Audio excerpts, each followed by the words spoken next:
Okay, I've been seeing a lot about this new website builder called Framer recently, especially from my fellow designers. So I wanted to try it properly for the first time and compare it to what we know and love around here, Squarespace. And before we really get into it, this video is sponsored by Framer, but I am genuinely testing this for the first time and sharing all my real thoughts as I go, as you'll see. As much as I love Squarespace, I always jump at the opportunity to test out a new tool, and from what I've seen of Framer, it looks pretty awesome. And I have a feeling it's going to give us insane creative freedom, so I'm really excited. So if you also love Squarespace, but you're feeling like maybe you want to be able to do more and have more design creative freedom without having to do any coding, which is a very important note. Apparently there's like no coding, or at least no need for coding, then maybe this video will convince you to try it out. So this is basically going to be my first time using it. I've watched a couple of short tutorials, so I'm not going in totally blind, but I thought what better way to put it to the test than jump in mostly blind. I'm going to do my best to directly compare it with Squarespace because I know that's what you're here for. So we're going to compare the editing experience, so like actually creating the design, which I think will be the biggest portion because that's where I think most of the main differences will be. Then I also want to compare how the business features stack up compared to Squarespace, like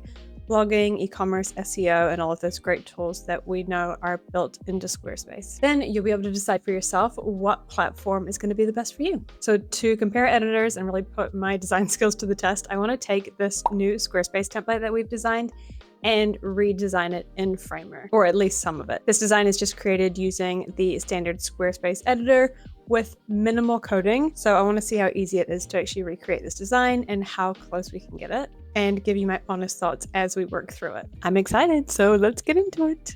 So I already signed up for a Framer account and I haven't started anything. Let's go ahead and let's have a look at the templates first. I don't know if we should start with a template or if we just go new project. Oh, it tells you to pick a template here as well. So lots of templates to start with.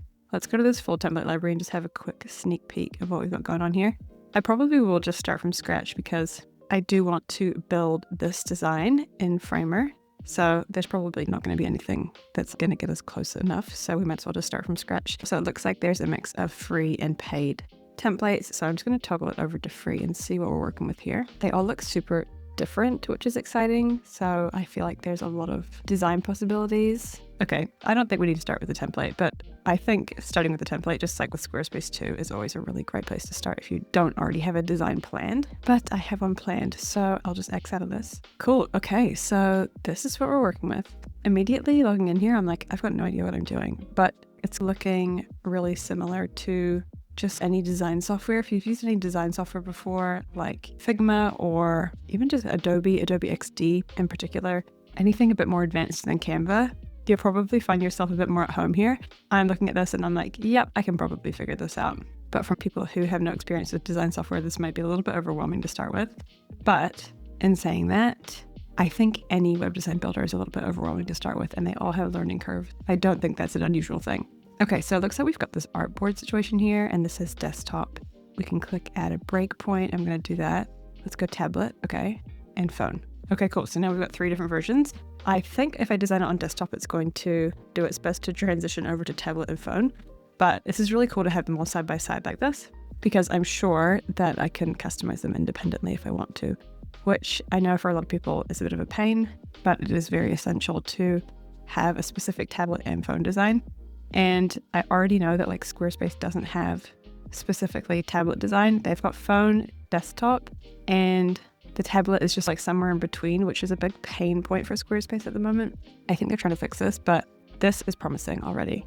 Okay, over here we've got pages, layers, and assets. So let's add a page. Well, we've actually already got the homepage, and I'm probably just going to build some of the homepage today. I don't want to build an entire website. That's going to take me too long. But let's add another page just to test it out. So let's say this is our about page. Okay, that's simple. We've got a pages panel here. And again, you can add the tablet and the phone. Nice. I wonder if we can dive into page settings. So if I click on page settings, title, URL, page description, show page in search engines, show page in site search. Cool. So this is like pretty similar to Squarespace, to be honest. If we pop into the editor and then click on pages in the sidebar, similarly to how we did in Framer, we have all our pages here, which we can add, rearrange, and then similar to Framer as well, we can open up the settings. In general, I think this actually covered all the same stuff and all the most important stuff, like your title, your URL, your page description, your SEO settings, and then your page social preview image. So that seems pretty comparable and a pretty similar setup to how you would add and edit settings for your pages. I can see all the site settings in here too, but I want to just really jump into editing pages first, because I think that's where we're going to see the most differences. Okay, let's explore this layers tab in our sidebar. And we obviously don't have a lot going on here in the canvas right now, so it's just showing these 3 boards. I imagine that when we start adding elements, they'll all show up here. So we'll come back to layers once we've added some elements onto the page. And then under the assets tab, we've got templates, components, styles, vectors, and code. Okay, cool. So I'm thinking that this is like where you would program in your site styles, so your font styles, colors, and any other sort of components that you want to use regularly around your site. I imagine that templates, maybe you could save custom layouts so you could pull those into different areas of your site. So we can explore these 2 tabs a little bit more, I think, after we've started adding a few things to the actual page. So let's start by trying to first build this section. So we, of course, have our main navigation up here. I'm going to actually just focus on this first section first to just try and get familiar with the tools. And then I'm sure there's a specific way to set up main navigation that's a little bit different than setting up just a regular section on a page. So let's just jump into that. I think we add elements to the page using these little buttons across the toolbar here. So there's an insert button, there's a layout button, which has frame, stack, grid, masonry, image, or video. Okay, so I think that's where we need to start. And then this, I imagine, is a text button, and this is a vector button. This is a CMS, so that means your content management system. So I believe that'll be like your blog posts, your assets, galleries, things like that. Let's first have a look here at what's actually in this insert panel. Cool, so we've got some like pre-made section designs, which is awesome. Could definitely play with those. Navigation. Okay, so this is what I was looking for before. I figured there would be a way to easily set up navigation without having to do it from scratch. Menus, so those would be like little menus probably that come off your navigation. More stuff for the CMS, and then elements, icons, media, forms. Okay, cool. So there's sort of like a random mix of things in there. What I think we need to start with is this layout, and we sort of work our way down. So I believe we start with frames, and a frame is the equivalent would be, in this case, if I'm pulling a frame out to be this big, it would be the entire section in Squarespace. So within Squarespace, you work down a page in sections. So this first area is a whole section. The second area is a whole section. You can see it's divided up by those blue lines where it says add section. Then anything within the section is called a block. But I believe with Framer, you can add frames within frames. And so this will be like my primary frame. So this will work similarly to how I would set up this section. And then I can add other frames within it. So that's like adding the blocks. So let's start by doing this. And I can see now that I've actually added that frame. It's shown up in the desktop layer.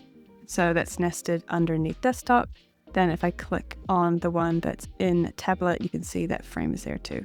So that's all making sense to me so far and feels pretty intuitive, even though there's a lot going on. Let's get into the design of it. So I'm gonna first try and change the color. And I assume that when I click on it, all the things that I need to actually edit the design of this specific frame are gonna be over here in the right sidebar. And this is like the design settings of whatever you have selected. So let's go ahead and change the color. I'm going to go into my site styles in Squarespace so I can actually get the exact color that I want to use. So I'm going to pull the hex code and paste it in here. I can see that it's got this blue fill. Cool, so that's the right color now. And I wonder if I could add this color to my site styles, just like I would in Squarespace. So if I go over to assets and go to styles, there's a color button here. Might click new style, new color style. So I might call it beige, pop that hex code in and click create. Okay, cool. So if I went to go change this fill, I wonder if, yep, there. So that beige is showing up there now as like an easily selectable color. So what I'll do is I'll pop all of these colors in. I'll do this pinky color over in styles. So 3 dots, new style, pink. Perfect. That's exactly what I want to do. So I'm going to go back and just add in all of these colors. So far, this is feeling pretty intuitive.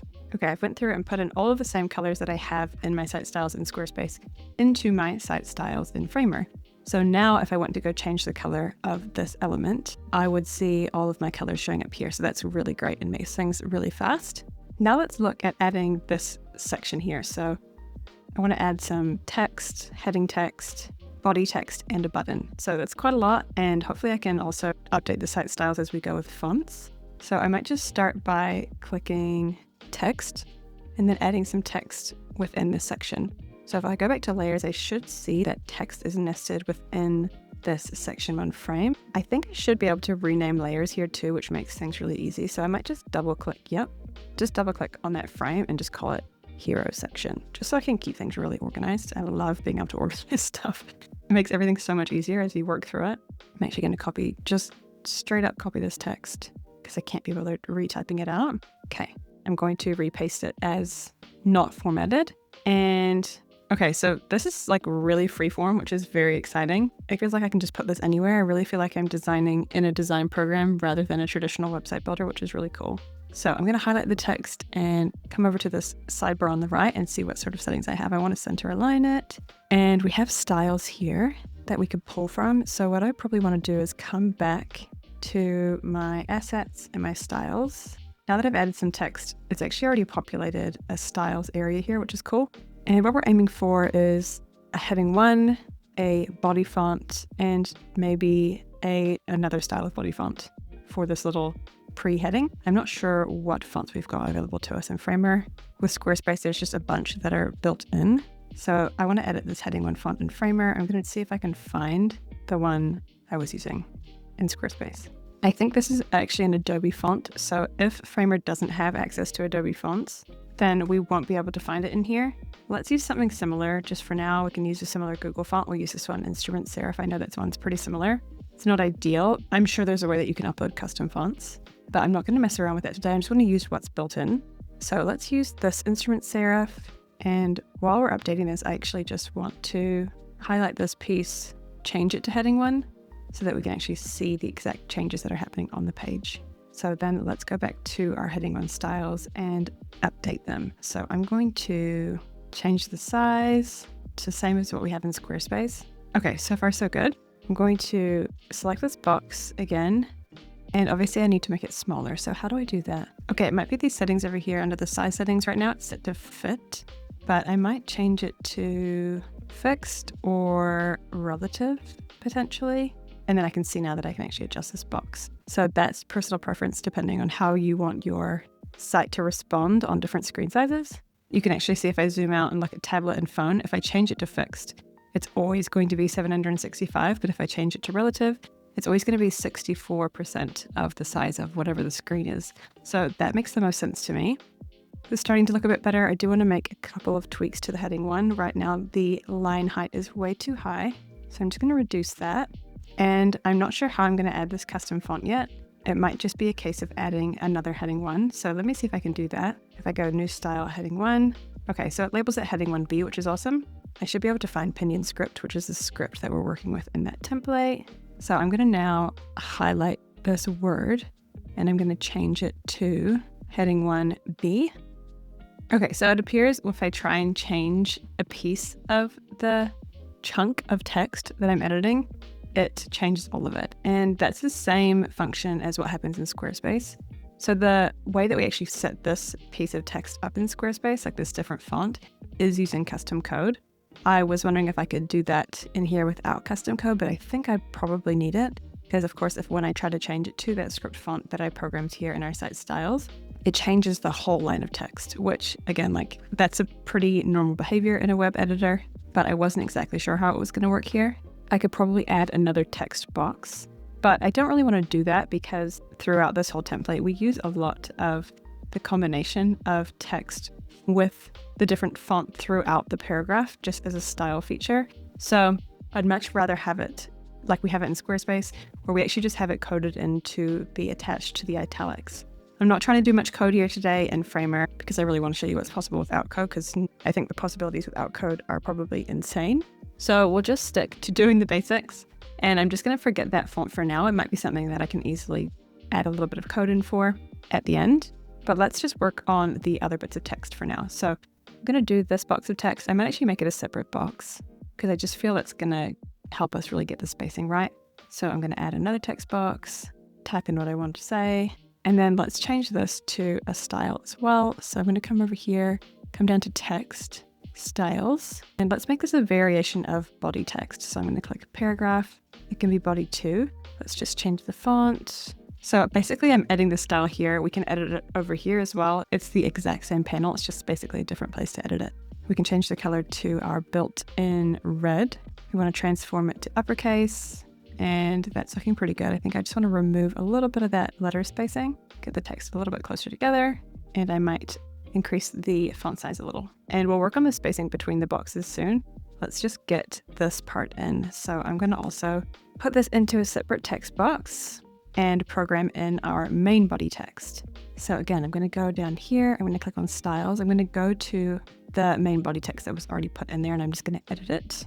Cool, that looks pretty good so far. And then of course I want to play around with the size of the text box too. So it's automatically set to fit. Let's change it again to relative and make it roughly how we want it to look, like that. I'm also just going to tweak the line height and just remove a bit of line height there.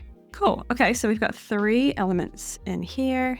I really like how it just behaves so much like a design program, so much like Figma or Adobe XD, where you can just manage the spacing. When you drag stuff around, it automatically snaps it to the middle, which makes things really clean and tidy. It shows you the spacing in between elements, which is awesome.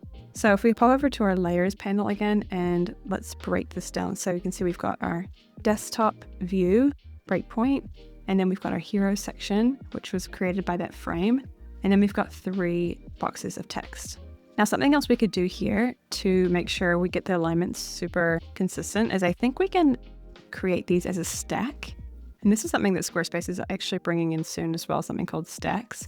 So I think this is a pretty cool tool. I'm going to highlight all 3 of these text boxes, right click and click add stack.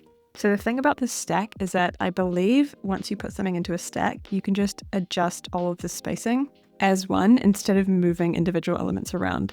So it was really easy to move individual elements around, and I personally really like doing it that way, especially if you're using alignment tools and making sure things are properly aligned. But I think stacks can be really handy as well if you want to make sure your alignment is just spot on. So this is the stack here, and you can see I'm going to align this to the center of the heroes section.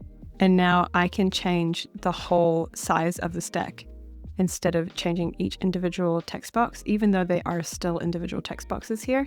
Then if you zoom in and look at these little blue and pink lines, this is where you can adjust spacing in between elements. And you'll see if I adjust the spacing here, it's adjusting the spacing between everything. So even though we did have it lined up pretty well before, this is a handy way to make sure all your alignment is really consistent. And I'm sure there's better use cases for this. It probably wasn't necessary for this part. But if you design with stacks, I think you're going to find that, yeah, it can be quite fast because you don't have to set individual spacing between every element. I imagine if you're working with a lot of content or lots of grids, the stack will be really essential. Okay, let's just roll with that for now and let's start adding some images. Oh, we also need to add this button. So actually, let's add the button first because that's going to be interesting. And I might also put the button within the stack. So how am I going to do a button?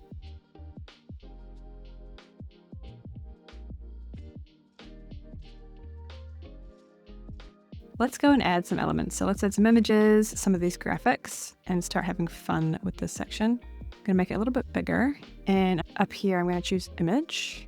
And then I'm just going to click and drag where I want my image to be, which is really nice. I'm going to move it over and I can click choose image here. I've already got a bunch of these images already saved and compressed and ready. So that's great. That makes things a lot faster because obviously I'm just using the same images I used here.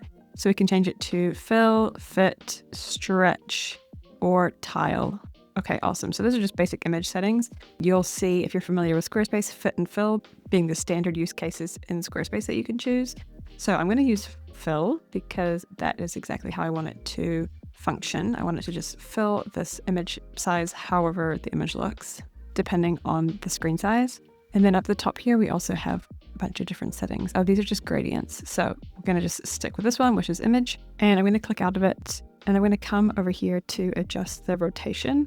So I should be able to just rotate and then I'll just drag out of the screen a little bit more. I also want to adjust the image so the focal point doesn't cut her face off too much. Oh, here we go. I can choose a focal point here. Perfect. That's exactly what I wanted to do. And click apply. So that's really similar to Squarespace, to be honest. Squarespace has less options, but If we open up the image block, you can say this is where we upload it. The focal point you can adjust here already. You don't have to choose focal points, just there. You can play around with the rotation under the design settings, which we did. So it's a little bit different how you rotate it, but you can rotate it. And then we used the offset to pull it off the screen. In this case, we just dragged it off the screen. And I just want to make sure that this image is still within the hero section.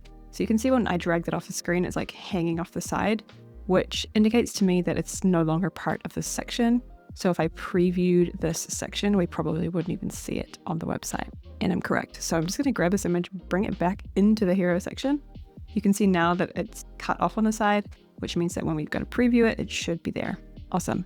So I'm going to just add this other image here, and I'm pretty much just going to copy and paste this image and just use this how I would a normal design software and just use it intuitively. Double click on the image, choose image. I'm going to just grab that same image from my files. Again, I want it to be filled. I don't need a focal point for this one, so whatever it is fine. I've already rotated it, and that was really fast and easy. The one thing I'm loving about this program, or Framer so far, is how fast it is.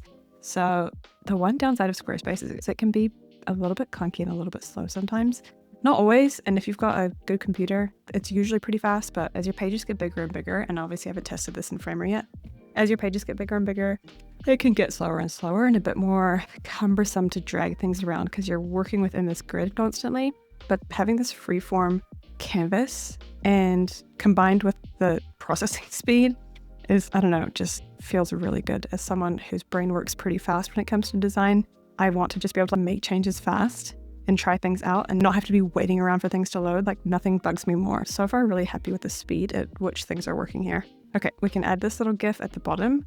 So this might be a little bit different, but I'm just going to use an image again, position it here, choose the image. In this case, I'm using a pre-set up GIF graphic. So I'll upload this one. Now for the settings, I'm going to position it to the top center, or we could use the focal point, but they've got the top center settings in there, which is really nice. And I also want to rotate it slightly, and I want it to be cut off at the bottom of this section. So it's perfect. I'm going to drag it up a little, and let's do a quick preview on that and see how it looks. It's looking pretty good. It's looking pretty similar to what we've got going on here. I'm not trying to do pixel for pixel alignment. I really just want to play with this editor and see how it works in comparison. I'm sure I could get way more of a perfect match, but that's not really the point of this video today. It's really just to explore this editor and see the differences. Now, I've got no idea what the tablet and the mobile are looking like right now. Obviously, pretty crazy. There's probably ways that you can make it way more seamless, but I imagine I could also just get in here and do custom changes to make this look really good. I'm going to come back to this. Okay, so let's just add in these icons. Again, this should be really fast and easy. So again, just going to add a little image here, and I've already got all of these set up. I'm going to change this one to fit so it doesn't get cut off. And we have another icon to go down here. I'm going to choose the image. This should be set to fit too. Perfect. So it's looking something like that. And I just want to make sure I've got all of my layers in the right order how I want them. Now, of course, you could rename all of these. I could rename this to badge 1. This could be badge 2. This could be like phone image. This could be image 2 and image 1. So then you can play around with the layers. If you want to get really organized, image 1, badge 1 goes on top. Then we've got image 2, badge 2. Badge 2 should be above that, and then phone can be on its own. So just rearranging those layers to make sure everything's looking how we want it to look. And I'm pretty happy with that so far. I actually just realized that I'm editing the about page when I wanted to be editing the home page. And so now I'm going to put this to the test to see how easy this is to copy over to the home page. So I'm actually just going to try and copy and paste. Hopefully that will work. I'm going to highlight everything, copy, head over to the desktop on my home page and paste. Okay, perfect. That was literally so easy. And I'm going to delete this from my about because I don't actually want it in the about. I wanted it to be on the home page like this. And I'm going to move this section to the top, go back to my layers and make sure everything's looking like how it was supposed to be looking. Okay, cool. I think the next thing that we should work on is the navigation menu. So I don't actually know how that works, but I did see a navigation when I clicked on this insert icon in the top left. So let's go to navigation. I'm just going to click on top bar menu, and it said inserting. Okay, I think it just inserted it underneath my hero section. So I'm going to move this above my hero section, and I want it to be at the top, obviously. We've got some interesting things going on with positioning right now. There it is. Okay, I can move it to the very top. Okay, I've just changed the positioning to absolute, and that's performing actually how I want it to, just like the template here. So now I just need to make some styling updates to it. I'm gonna go back and I'm gonna double click to open up the navigation component. So this is obviously saved as a component, and that means that we'll be able to use it on every page and it will just be consistent. So obviously need to get rid of that Framer logo. Let's have a look what we've got here. I don't want a logo, I just want text. I'm going to change the position to absolute instead of having it relative and just drag it over. If I had it set to relative, I could probably position it using all of this stuff, but to be honest, for me, I feel like it's just easier to use absolute and just use the positioning tools to make sure it looks good. Then again, okay, I'm going to go back to adding some text in here. It's going to be right there. I'm going to change again this to absolute, set the positioning, make this a bit bigger. I'd like to set it to the heading 1 style. Okay, it's too big and I can't change the size. So I'm going to actually remove the styles, like the set styles, and I'm going to just use the size changer here until I'm happy with that. So I think that's positioned how I want it. I want it 45 from the left. We could also, yeah, that looks pretty good. I'm just going to leave these links the same. Just change the font really quickly to something similar to our body text. And I'm going to do them all by highlighting them all. That looks pretty good. Let me just check back to see what this menu actually looks like. Okay, this actually is supposed to say Studio, and I'll make it just a little bit smaller. For the background color, I want that to be our beige. And I think there's actually already a line at the bottom here. You see our bottom line. I'm going to click the lock icon to unlock that. And what have we got here? I want the fill to be our dark brown, and we can probably make it a bit bigger by adding some height to it, because I actually think it's not really a line, it's a whole frame. Okay, I think that looks pretty good. It's pretty similar to what we've got. And let's go back to our pages and see how that looks. Nice. Okay, so a little bit of playing around there. I think I just need to get used to using the frames and the stacks, and that's just a learning curve. And I think with the main menu and the first section on the site, things are looking really good. So some things that I think are harder to get used to compared to Squarespace would, be those frames, stacks, and using those efficiently, because there's so much you can do there. But when it comes to putting stuff in the actual section and throwing things around inside, like when I was adding those images and those icons and getting the positioning right for those, that was like so much easier than using Squarespace, because playing around and moving stuff within this grid and getting the positioning how you want it is honestly painful sometimes. So having that freeform is just so good. So I think if you learn how to use the spacing and use the frames and the stacks, once you have a hang of that, I think the options in here are going to be really endless, and then also not necessarily take you much longer. Like I think I had the misconception that this designing in here was going to take a lot longer than it would in Squarespace, but actually I'm changing my mind on that. It's actually faster than I thought it would be, which is really cool. Okay, so a couple of things I want to do before I continue to build this out.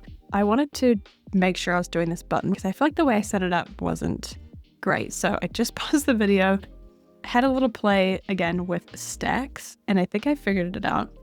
My issue was before I did want to use a stack because I know that like stacks are much more responsive than just using random elements and positioning them absolutely however I want to, but I couldn't figure out how to make the actual oval shape. I was just playing around here with just a new stack just off to the side, and I'll show you what I did. So I just created a stack with a piece of text. That's all I've done. It's really simple.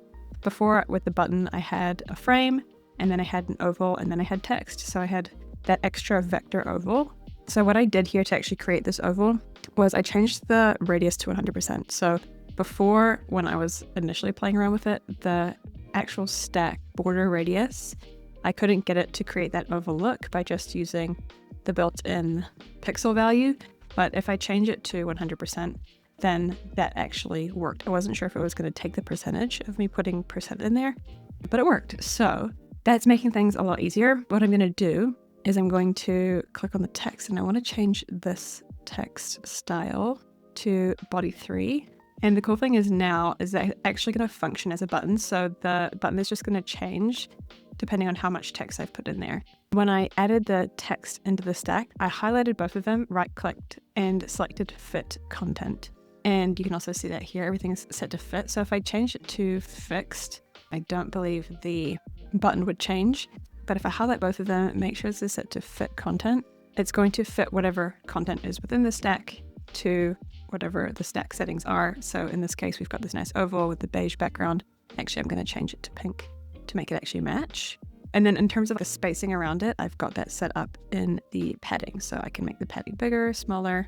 I can also change individual edges if I want to. So I might reduce it a little bit on the top and the bottom. This button stack is working a lot better than this one. What I'm going to do now is I'm going to replace this button. So I'm going to come into my desktop hero section. I'm going to actually just delete this button component. And I'm going to take this stack and drag it into my hero section. Sorry, this stack here. I want it at the bottom of this stack. Perfect. I'm just going to adjust this a little bit more. And now that I'm actually much happier with how that's functioning, I'm going to rename this to button. And I'm going to create a component out of it again. So I'm going to go to assets and I'm going to click plus, new component, button. And I'm going to delete this old button we had in here. Okay, so that is, I imagine, a much better way to create a button. And it's going to make working through the rest of the site much easier as I continue to add button variations. Okay, so I had a little break and watched some videos about getting the responsive sizing right. And there's a few things we can do without having to completely rejig the whole page. I think using stacks appropriately makes a big difference. And then you can play around, which I've done for this heading, is play around with the different alignment settings or size settings within the stack. So for this main heading 1 here, I changed it to fit, which generally has been working pretty well for most of the screen sizes. Obviously, mobile is looking a little bit crazy, but I think we just need to get in there and manually adjust it, which should actually be pretty easy. Because like I said earlier, the fastest thing I've found about using this platform is actually just designing on the page. So fixing this up is not going to take long. And because we're using such a fluid layout, like we're not using a ton of stacks in here, there's images thrown around the page. I'm not surprised that they haven't adapted well for mobile. So this should be an easy fix though. So going back and forth in the previewing, and the images are actually flowing pretty well. This one is a little bit out of sorts, so I'll quickly just adjust that. So if I go back into the desktop view, click on this little image here, I can see in the position that it's actually fixed to the left and the bottom. And so that's why when we make it bigger and smaller, it's not sticking to where we want it to be. So what I would do is I would just fix it to the right and the bottom, and that should fix it. So now you can see it's staying in place where we want it. So using those position settings is going to be really helpful. And then another thing I saw when it comes to responsive text is that under the styles for your text, like your heading 1 and heading 2, if I open up heading 1 to edit, scroll down and I can add breakpoints. So large being 1200 pixels wide, which is what the current desktop breakpoint is set to, is going to be our size 7. So that's our main size. And then if we go down to 810, which is what our tablet size is currently set to, we can make this even smaller if we want to. We can make it whatever size we want. I think that's probably pretty good for tablet. And then small would be our phone size. And this is basically anything smaller than the tablet size. So I'm going to make this even smaller to fit in, or to what I think looks good. So I'm going to do that for everything that I have set up in the assets. So I'm going to also do it for paragraph just to see how it looks. So main body text, I'm going to add breakpoints, and large will stay the same. Medium, you can see instantly gets a little bit smaller. I might just make it a little bit bigger. And then for mobile, it went even smaller. Again, I might just make it a little bit bigger than that because that might be a little bit hard to read on mobile. So we need to do some alignment spacing here, but that's fine. And then I'm also going to do the button text, add breakpoints. That looks pretty good, I think. And I can't even see what this one looks like. So I might just move this phone out of the way a little bit so I can actually see what I'm looking at. Okay, so that button text is looking too small. So I'm going to open these breakpoints, go to this small breakpoint for the button, make it a little bit bigger. Now let's just clean up all of the graphic elements because obviously it's looking like a bit of a mess. So if we go to our layers, let's go into our tablet and we can reorganize these layers if we need to. I'm actually going to put the text stack above everything, and then I'm just going to select them all and I'm going to reduce the size of everything. Then I'm just going to readjust where it sits within the canvas by just clicking and dragging. And I just want to make it look exactly how I want it to look, not worrying too much about how it looks on desktop because this is a completely different viewpoint here. This is going to be people looking on tablet, so I just want to make sure that it makes sense for tablet. So if I click the preview button now, we can see that this is what we're looking like on desktop. As we get smaller into the tablet view, we can see that everything gets a bit smaller, and we're going to do the same thing for mobile. So let's go over to this phone view. I'm going to do the same thing where I just reduce the size of everything. Mobile is always the hardest to adapt because obviously it's so narrow and long, and desktop is so wide. So usually something that you've designed for desktop that you then need to adapt for mobile, and this is the same in any web design platform, including Squarespace, will end up looking quite a bit different. So I might actually just move some elements around. Actually, let's see what I've done for Squarespace here. I can't even remember. Okay, so we've got these ones at the top and these ones at the bottom. So I'll try and do something similar to that. And again, I'm going to play with the sizing of this stack because everything's getting a bit cut off. Just adjusting, and I'm also going to move the stack right above all of the images so that button is over top. I'm just going to adjust maybe the sort of size of the height of the images just to make things fit a little bit better. Okay, I think that looks pretty cute. So let's have a look at the preview. So this is how we're looking on mobile. So I need to change something here so that this stack moves down. So this is probably something to do with the positioning of this text. Height, maybe fill content. Let's try that. Okay, that's better. So I'm going to change this desktop version. Height should be fit content, sorry. So that when it fills up, it actually works within the stack and pushes the button down.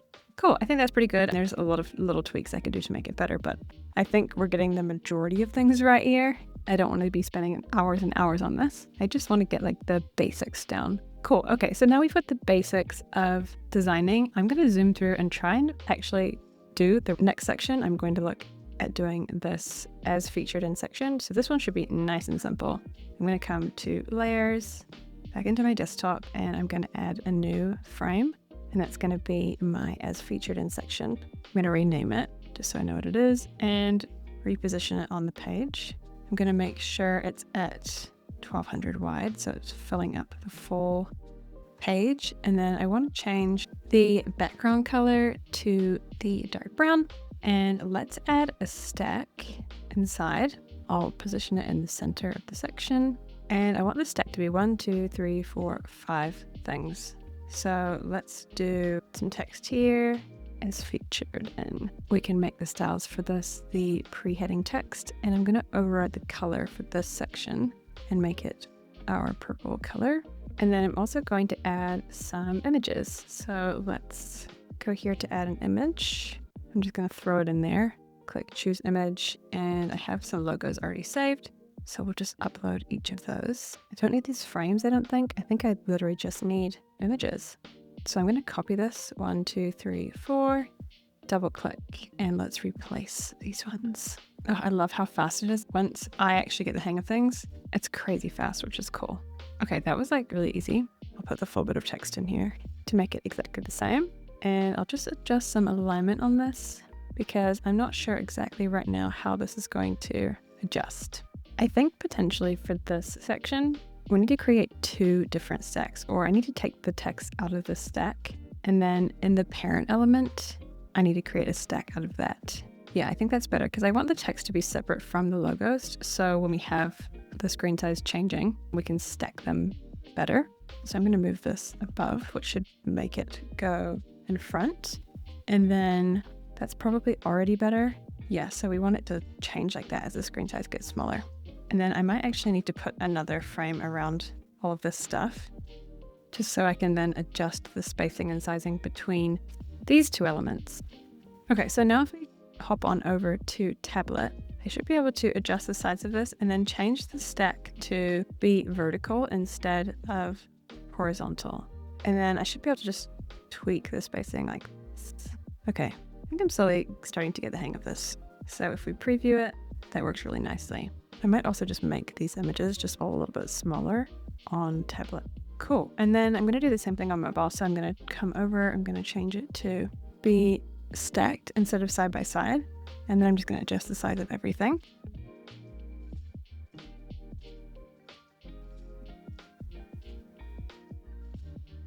To something like that. I could play around with it more, but I'm pretty happy with that for now, just to try and not spend too much longer on this site. But that's really cool. I'm really enjoying how easy it is and fast it is to adapt from desktop to phone. between Squarespace and Framer, working on mobile, desktop, and tablet, there's way more freedom here, but I am finding it to be the most confusing part of this whole thing. Everything else I'm understanding, the assets, adding elements, moving elements, that's really intuitive to me. But when it comes to the responsive sizing, I think because there's so many options with responsive sizing and different ways to align things and size things, this is the part that I'm getting the most confused on. So I think in terms of complexity and who it would be best for, this part in particular, in terms of resizing and sizing, I probably wouldn't tackle this if you are just a DIYer. I think Squarespace is much easier. However, it is much more limited. So that is just the compromise you make. If you're a designer and you have a bit of time to learn about this, if you've only used Squarespace before, I think so far this tool is pretty outstanding for how much you can create. Okay, let's go ahead and add another section. So I'm going to do that by adding a frame. I'm going to add it to the bottom here. I'm going to make sure it's actually in the desktop. I need to just pull the canvas of the desktop down. Don't know why that's getting bigger. Just adjust the positioning settings. Okay, that should be okay now. All right, new section, making sure it's full width. We're going to change the background color to beige again. And this is the sort of layout we're trying to achieve. So I think this one's going to be really easy. I'm going to create a stack for this text and button. And then I'm just going to throw some images together here. And to make it even faster, I'm actually just going to copy this stack that I used here into this section. Let me rename this section so that we know what it is. Let's call it the collab, or like the let's collab section, and let's move it to where it should be, which is the third section down. I'm finding these the layers a little bit cumbersome too. I feel like every time I add something new, it ends up in the wrong place and I have to readjust. And I constantly have to keep moving. This could be an issue of my not knowing how to position things properly yet. Okay, I finally got that in the right spot. So I'm going to go to the first section, just copy the stack, go down to the Let's Collab section and just paste the stack in. Now, obviously the settings are going to be a bit different and the text is a bit different, but let's type it in. Let's collab, and then here we just have work with us. So because it's in a stack, it should automatically adjust quite nicely. Like all the spacing should hold really well. Just get rid of all of this extra space. And okay, a couple of things I want to do. I want to change this to a heading 2, which we haven't set yet. So I'm going to go over to my assets. I'm going to duplicate the heading 1 and I'm going to call it, can I rename it? Rename to heading 2. And that's basically going to have all of the same properties as the heading 1. It's just going to be smaller. I'm not actually sure how much smaller. So let's set this to our new heading 2. Maybe a little bit smaller than that. Cool. And then I also want to adjust this so it's all left aligned. So we can align the stack to the left and then also adjust the text boxes so they're left aligned. So we'll need to do both of those things. So just playing around with the spacing a little. I'm going to move the whole stack over to the left here, and I'm going to pop some images in. So again, to make things easy, I'm going to just grab all of these elements that I already have, paste them down here. Again, just making sure that everything is in the right place. So this phone has already come out. So let's just pop it back in. I'm going to double click. I'm going to replace this with a different image. I think that's the one we want. And I'm going to fit this instead of fill it, align it to the center. I'm going to replace this image with this one. And I'm going to replace this badge with this one. Change the rotation on that, adjust the spacing, change the rotation on that.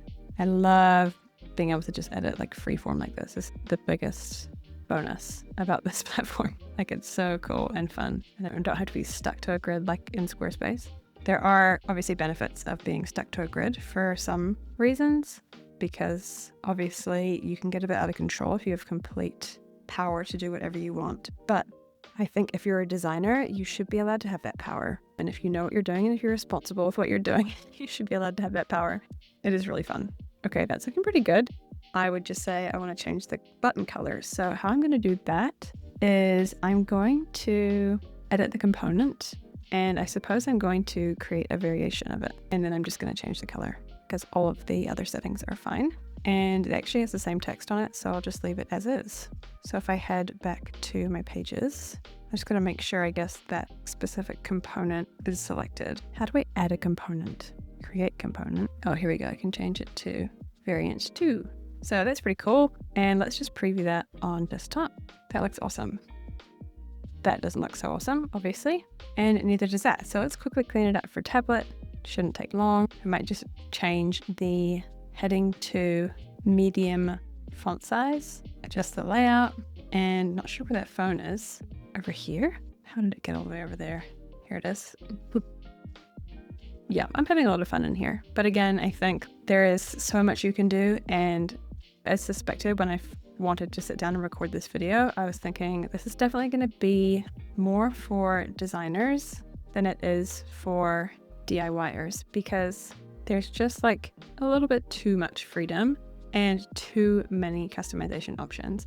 But I think that's how Framer positions themselves. They say it's a web design platform for designers, and they don't really say it's super easy, and they don't say it's like great for DIYers, and Squarespace specifically does. So while there is a learning curve with Squarespace, I do think they have a better grasp on like how to create things that are going to work for DIYers rather than giving us all of that customization that something like Framer has. So while I think this is really cool, it probably isn't the best option if you don't have any other design experience or any other experience with design platforms, or you're just trying to build a really simple site for yourself.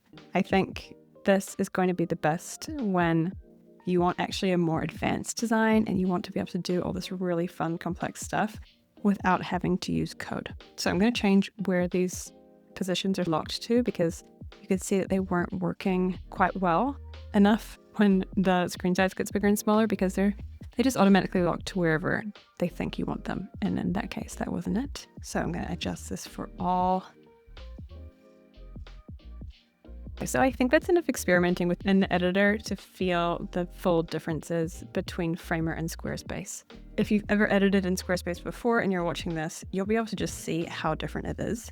And again, I think it's really awesome, but it is potentially quite complex for DIY users. But for all the designers that follow me, I think this is going to be a really fun tool to get into. Definitely a learning curve, and I haven't unlocked everything. The responsiveness isn't perfect. I think I still need to learn how to play with that and really dial it in.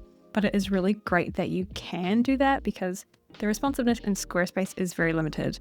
It's much easier to set up, but it's very limited, like I mentioned earlier. It just basically adapts things for you, which a lot of the time is great, but some of the time, especially on tablet view, things can look a little bit crazy. They're making strides in how much you can independently edit the mobile view, which is great. So things are getting better there in Squarespace, but still it clearly has no comparison into what you can do with Framer. And like I said earlier, I definitely haven't even scratched the surface for what you can do in Framer in terms of animations and CMS and interactivity. What I was creating was so simple. I haven't even dived into animations or anything that makes Framer so outstanding, but those things are all really advanced, and they're for advanced users. And I know a lot of my audience is DIYers or just beginner designers. So I think that's something that you could learn over time, but I do highly recommend going into Framer and looking at their templates. It's just going to give you so much inspiration for things you can do. Like, just for an example, I just clicked on this one. I had no idea what it was actually going to look like, but look at how cool this is. Look at all the little animations, the way it scrolls down the page. Like, you could never do this in Squarespace without a ton of code. Let's have a look at this one, because this one really caught my eye at the beginning. Even just those loading in animations are so cool. And like how everything moves as you scroll up and down the page. Then there's a cool carousel here where you can expand different items. The next thing I really want to jump into is the business features, because while this clearly outperforms Squarespace in terms of design customization, I love Squarespace because it's got all these great built-in business features, and it's a big reason why a lot of people actually choose Squarespace, like blogging, e-commerce, they've got email marketing, they've got customer management. There's a ton of stuff built into Squarespace that I suspect Framer might have some of, but potentially not all of, because again, it's for different audiences. Squarespace is really catering towards the DIYer. That's why they make things so easy. That DIYer isn't necessarily a designer. Oftentimes they're just a business owner, or they're just someone who wants to create a simple website for their business. So they have all of these things built in: portfolio, blog, membership, donations, scheduling, invoicing, and e-commerce. So I'm going to run through the features that I think are the most important for this audience, for my audience, that I know that we all use and love with Squarespace. And I want to see what Framer has as the equivalent. So first up, that's going to be blogging. And Squarespace has a really nice built-in blogging tool and it's very intuitive. So basically you just get on here, you click open up a new blog, and you have this simple panel where you can add blog posts. The design customizations for blog posts are relatively limited, but that's the theme that we've got going on here. It's limited, but it's really easy to use, and it's all really nicely integrated into your site. And everything's built into the blog. So you can have categories, tags, you can schedule, you can manage comment, you can customize settings per post, like SEO settings, categories, tags again, all this stuff. So it's really got like everything you need out of the box, which is one reason why we love Squarespace. Now, Framer does have a blogging option, which is great to hear, because I know with a lot of these design-focused website builders, they often think about these features later. I know, for example, with Show It, which is really popular with our audience as well, that you have to actually use WordPress to blog still. Like you can't blog and Show It, you have to connect a WordPress blog, which isn't ideal and pretty cumbersome. So Framer does have blog possibilities, but it's basically managed through the CMS, so content management system. So it's not specifically for blogging, it's basically how to manage collections of content. And then you can take those collections of content and put them in to a blog or a gallery or a carousel or however you want to display it. I'm just looking at right now some Framer templates that have blogs built in because I wanted to show you the huge variety of design when it comes to blogging in Framer. So I think with the theme of everything in Framer at the moment, it would probably take a bit longer to set up than blogging with Squarespace with this built-in blog system. But the capabilities in terms of design are much more flexible. You have a way more flexible, less structured setup, but it's probably more manual to set up in the first place. So I think the key difference is when you log into Squarespace, you can literally just click in there and you can get a blog started straight away. With Framer, I imagine that they have templates to help you get started blogging a lot faster. But again, it just lends itself a little bit more to someone who's willing to put a bit more time and effort into creating something really custom rather than a DIYer who wants to just be able to blog out of the box without having to customize too much. Even though there's a bit more in the initial setup in Framer, I think once it's up, it's a pretty strong platform for blogging. Next up, let's look at e-commerce, because I know a lot of my audience uses Squarespace e-commerce.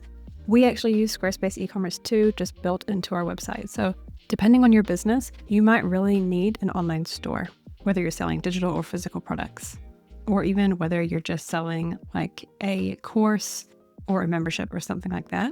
In terms of the Squarespace built-in e-commerce feature, I'm really talking about like selling services, products, or physical products or digital products.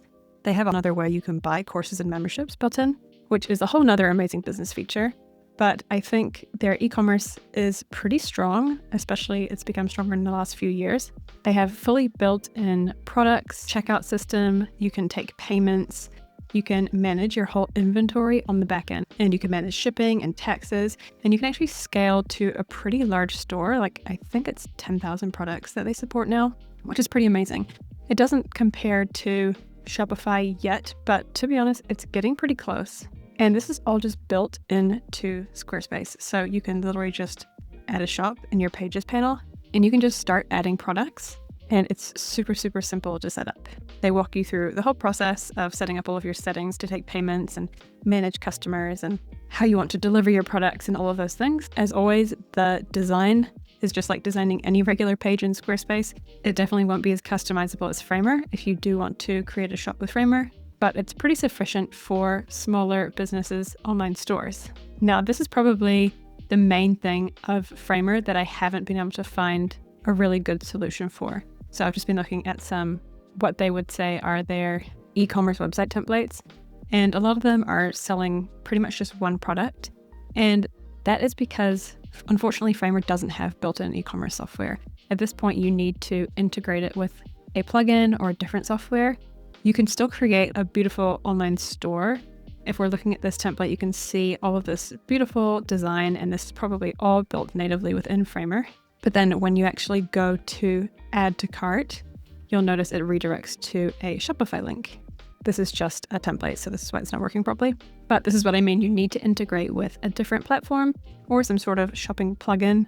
So you do end up having to stitch tools together a little bit, which is a bit of a pain. So I know a lot of businesses don't need e-commerce, so this really isn't an issue for a lot of people. But if you are looking to have an online store, I do think you're going to have an easier time on something like Squarespace or even Shopify. Just because as soon as you start patching tools together, it can become a little bit more complicated. Another amazing tool that Squarespace has built right in is email marketing. And this one's a little bit different because you do have to pay extra for this. So while it is built in and integrated really nicely within your website, you do have to pay extra. It's not uncommon for people to actually not use Squarespace email marketing, even if they are using Squarespace. So I would say this one isn't as important as, say, e-commerce, because a lot of people that use Squarespace are still using other tools for their email marketing. And integrating email marketing with your website is a lot easier than trying to integrate shopping and products. So I would say it's awesome that Squarespace has this built in if you want it. It's not the best email marketing service out there, but if you are looking for a really all-in-one solution and you want to use every integration possible, then they're getting the tick here instead of Framer, because Framer doesn't have any native email marketing. But this to me really isn't make or break when it comes to Framer not having this, because like I said, it's really common for people to use external email marketing and then integrate that into their site regardless. And it's relatively easy to do. But I did want to definitely bring that up as something that Squarespace does have included if you want it. And then Framer does have forms and ways to submit your email that you could then take and connect to an email marketing platform. So I'm not surprised that they don't have this. And to be honest, I'm not really that disappointed because I think there are other ways around it, but just something to note. The last thing I want to touch on here, which I think is really important, is SEO. So I know that a lot of design-focused platforms don't always prioritize SEO. And this is a big reason that I don't recommend them for small business owners, because SEO is so important, because it's a huge way to actually get your business found. If people aren't finding your website, they're not finding your business, and you really want to get traffic to your website. That's like the point of having a website. There's no point spending so long on your website if you're not actually going to get traffic. So SEO optimization is so important. And there's a lot of good stuff built into Squarespace. It's not perfect, but they do a really good job of holding your hand through everything you need to set up with SEO. You can change meta titles and descriptions for essentially any page or content around the site. Image alt text, you have automatic sitemaps, clean URLs. They definitely cover the basics and a little bit more really nicely. Don't judge my poor SEO score, because this is just a template. It's not a real website. So I would say Squarespace's strength is how guided it is and how easy and accessible they make SEO. They even have a full SEO checklist in their resources about exactly what to do to get your site as good as possible for SEO. Now with Framer, I'm pretty impressed with what I see for their SEO tools as well. Like I said, with a lot of these design-forward web builders, sometimes SEO doesn't get the attention that I definitely think it requires, but it looks like they've put a lot of effort into optimizing, especially when it comes to like load speeds and image optimization and being able to actually look through and see how you're doing with your SEO. It's pretty advanced, to be honest, much more advanced than what we see in Squarespace. That doesn't mean to say it's a whole lot better or it's going to take you a whole lot further than what Squarespace can offer, but it's clear that they take this seriously, which is impressive. And I imagine, like with anything Framer versus Squarespace, this is going to be a little bit more manual and less of a hand-holding SEO setup. But I'm just pleased to see that it's all here and they've considered it, because that means you can confidently build a Framer website and know that you have those really important back-end SEO settings that I believe are truly required for any decent website builder, all built in. So that's awesome. Of course, you still have to set them up, and you have to set them up in Squarespace as well. So not a huge difference there. I'm just pleasantly surprised to see this with Framer, so that's pretty exciting. Okay, so I had a really good time trying out Framer. I was actually pleasantly surprised by the editing, although I clearly barely scratched the surface of what Framer can actually do. I think the editing experience was easier than I thought it would be, especially when it came to creating really custom layouts. Like, it was so super fluid, which made it really fun. And I feel like you could just create anything with it. The fact that you can do all of that without any code is pretty incredible. I felt like I was just using design software and not actually creating a website, which was, yeah, very new for me and exciting. And in comparing it with Squarespace, as suspected, they're just so different. It's not really a fair comparison. I still think Squarespace is going to be much easier for DIYers and people with no design experience and people who just want to get something decent up fast. It has a lot of design limitations, but it has those on purpose. And then on the opposite spectrum, Framer, I think, is really positioned for designers and creatives that have some experience already with design tools and design. It essentially has no limitations, which is kind of mind-blowing, but that also means there's a ton of stuff that can go wrong if you're not sure what to look out for. So if you're a designer or have dabbled in design, or if you're just interested in trying Framer out, then definitely give it a go. It's free to try, which is great, and it's a lot of fun getting in there and playing around. I hope you enjoyed watching me learn and use it for the first time and surely make some mistakes. I'm sure next time I'll be much faster and better at it. Thanks again to Framer for sponsoring this video and encouraging me to give it a go. If you guys try it out, let me know in the comments below or flick me a message and let's chat about it. Thanks for watching.